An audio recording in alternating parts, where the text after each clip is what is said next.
In this video, you will see me struggling installing the backup camera in this AliExpress special head unit. If you haven't seen how I've installed this stereo, check out the previous video, the one that I did before this one.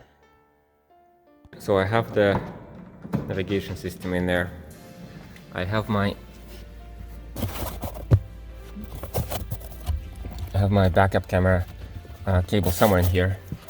I'm gonna route that cable together with this battery relocation cable. Yeah, so watch this on YouTube. This should be pretty easy. Just kind of grab it. Oh, doesn't sound too healthy.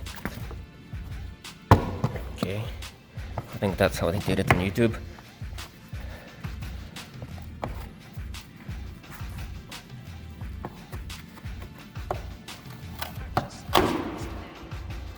Okay. Oh, cool. So it has some kind of tape there. I didn't know that. That probably helps with rattling and everything. Yeah, because Fords are known for rattles and creaks and plastic, which I don't mind. I mean, that's why I buy Ford, because they're cheap. Also, I have all my stuff here. I look like a homeless person. Well, kind of am. Roommate has got COVID, so I moved out. Wow, you know, roommate going through the COVID thing. So yeah, I'm kind of have all my stuff in the car and shower at friends, and that's how I live life.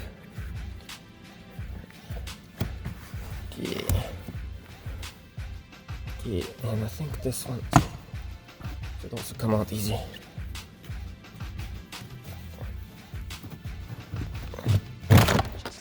Whoa, the whole thing just... Cool. All right. Gee, I wish I brought the vacuum.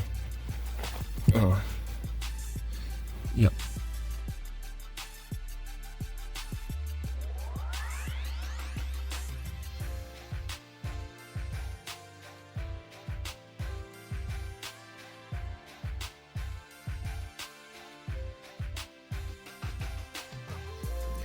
Here's how you remove the bottom seat of the back seat. You just reach in here, you'll feel something, and you just push it inwards. And there is a pin that gets unlocked. There's that pin.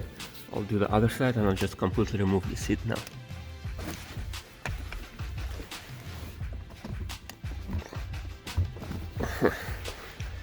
And then the seat comes out.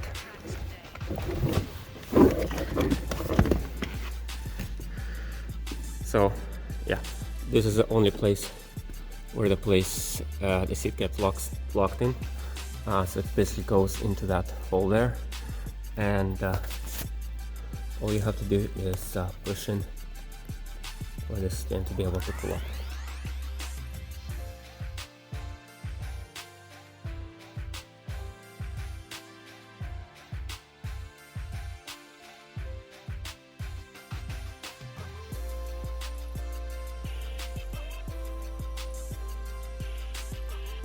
Was able to pull out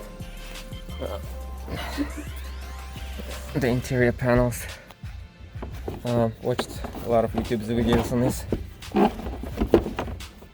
A lot of people removing a lot of different things. I think this is... God damn it. It's really impossible to see how much I'm struggling through the video. Anyway, there. Take out this panel. Now I'm gonna lay the cable through here. Yeah, this is where the back seat is, just so we're oriented properly here. And that's the trunk right there with my tools and everything. There. There's my back seat.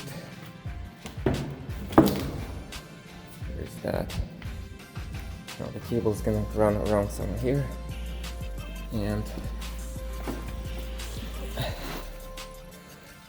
this area and through this hole maybe. Yeah. And into the trunk. Cool. Oh, look at that. I like that sound deadening here.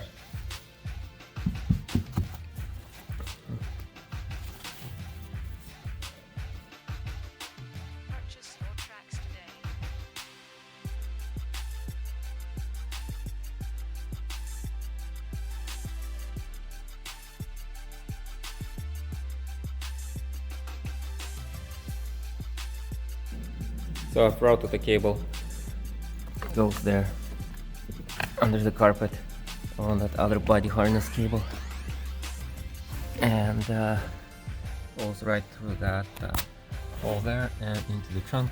I wrap a bunch of tape around the hole, around this one, just in case it starts chafing, whatever. Might put some extra protection later with rubber.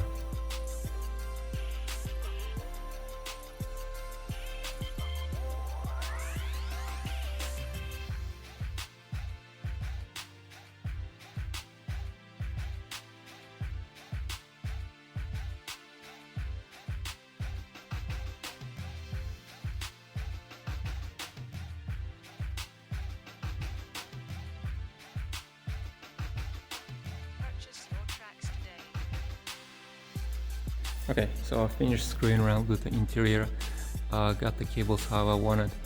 I wasted pretty much all day just screwing around in the interior and not doing actually what I wanted to accomplish this weekend, which is at least installing the camera. So that's the camera I'm going with, and should be, I've seen somebody install this already on YouTube, and that's why I liked it. So you just need to drill one hole in the bumper. This cable is pretty much the size of the bolt, so we can go through the same hole. I'm gonna put the camera right here, just like that other dude on YouTube did, and gonna route the cable the same way as he did, which is behind this thing around there, and yeah, behind the interior. I think I should be able to do this without removing the battery. To remove this plastic piece here, which you will have is this kind of plastic thumb screws that you can just remove by hand, one on each side. There's another one right here. Then there will be plastic push pins in here and in here. At this point, if you have them removed, you can should lift your spare tire cover, and then what you want to do is you want to pull up on this plastic cover. There are pins that are locking into place somewhere here, and to break them loose you need to pull up. Don't pull this way, you need to pull up to be able to remove it. Because yeah, that's what the pin looks like. So the pin's supposed to pin straight up. And you will also have this trunk light that you need to unplug. Just push in and unplug, and then you'll be able to pull it off.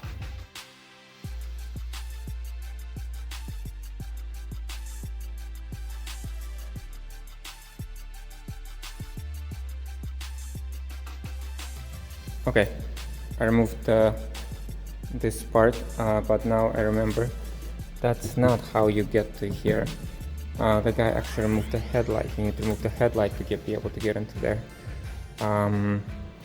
Yeah, so I'll remove, not headlight, tail light. You remove this tail light and should be able to like get your hand in there. So that's what I'm gonna do.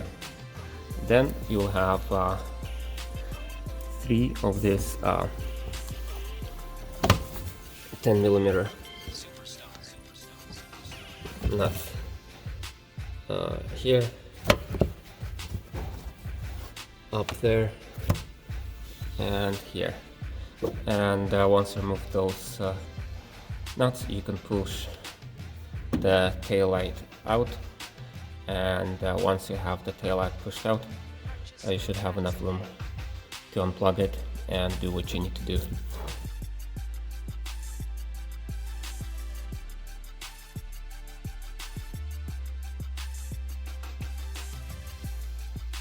so I've got the headlight out. I can kind of can see how it's going to be. The camera will be here. Damn it, I did not drop the camera. This cable would go like right close to here. This cable would be connected like that, so this part will be behind the headlight, but this part I think I'll keep inside the car behind this trim somewhere, and this wire connected, this red wire connected to that, and this orange or yellow, yeah, connected together. Why am I doing things one-handed? Anyway, yeah, like that. And yeah, it's about long up to here. Yeah, so I just need to drill a hole for this guy to go right in the middle. Something like this size. Somewhere about here.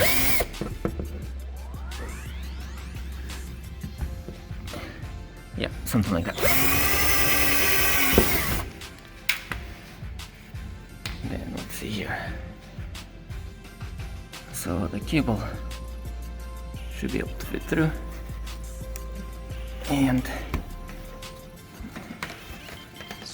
yeah, then the rest of the camera. Well, actually, let me see if I can pull it through here. So technically I should be able to reach through here. Oh yes, there it goes, like that.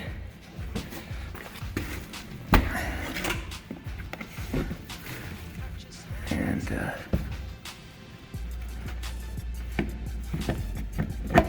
there you go, beautiful. Yeah, of course I need to put in the lock-in nut from the other side.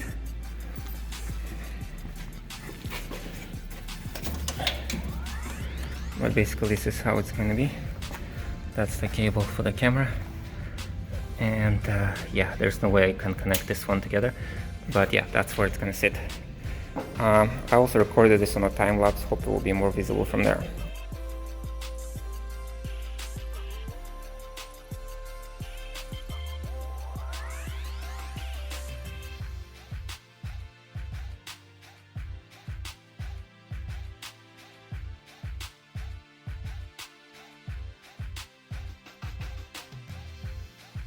There's the camera sitting. There's the cable connectors connected going through the taillight grommet. There's the cables connected haphazardly. And now let's take a look. Where are my keys? Oh, here they are.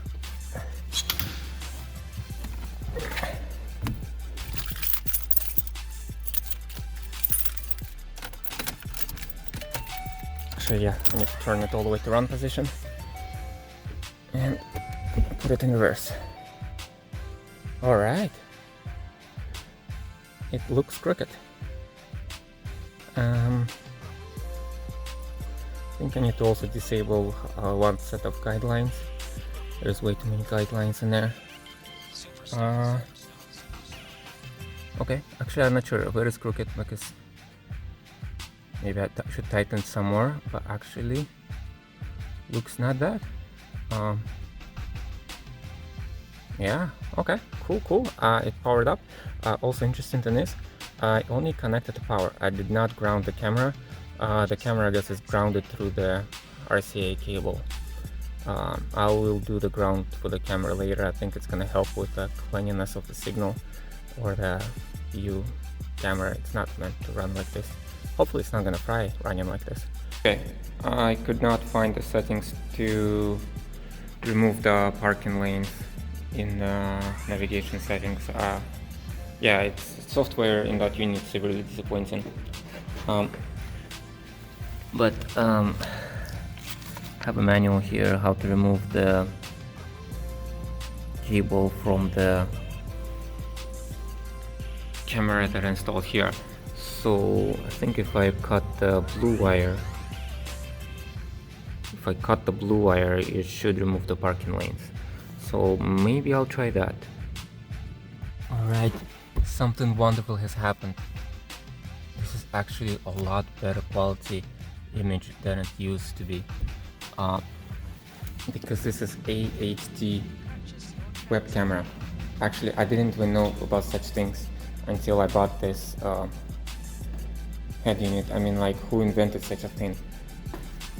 AHD, like, I never heard of such a thing. I thought it was some kind of gimmick. I mean, I only heard of it from AliExpress. So as you can see here, if you cut the lines, it will turn off the guidelines, but also if you cut the white wire, it turns into high definition. I don't know why is it not high definition by default, but that's what it was. So I cut them both. One of them is for the guidelines, the other one is for the high definition. And surprisingly, it's a lot better. So I'm pretty happy that I wasn't able to find a way to turn off the guidelines, because of that, I stumbled upon this high definition quality. Otherwise I would have been using this expensive camera and not had high definition. Anyway, so at this point I should try really put it back together, clean up, because I have to go to work tomorrow.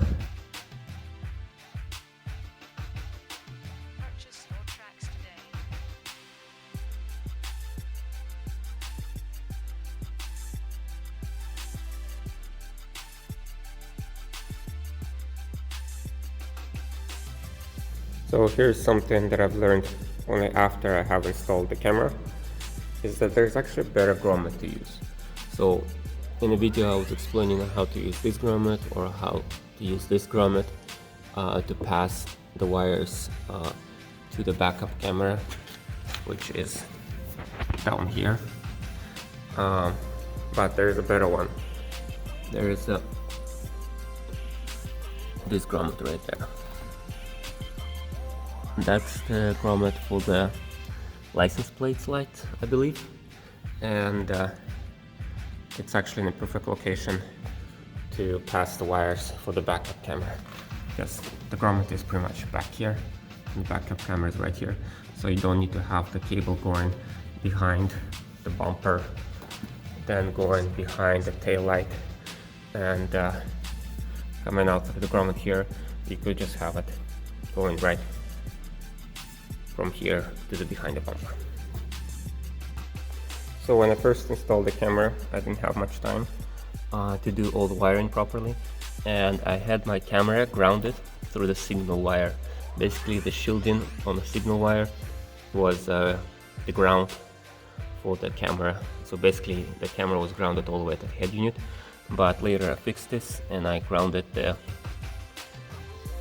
negative terminal right to this bolt here, which was already in place, and it was grounding something else. I think maybe it's grounding the taillights or something. So basically I added terminal and grounded the camera right there as well. Well, and this concludes the installation of the backup camera in this AliExpress special head unit. In the next video I will go over all the settings and features, so be sure to check it out. See you in the next video.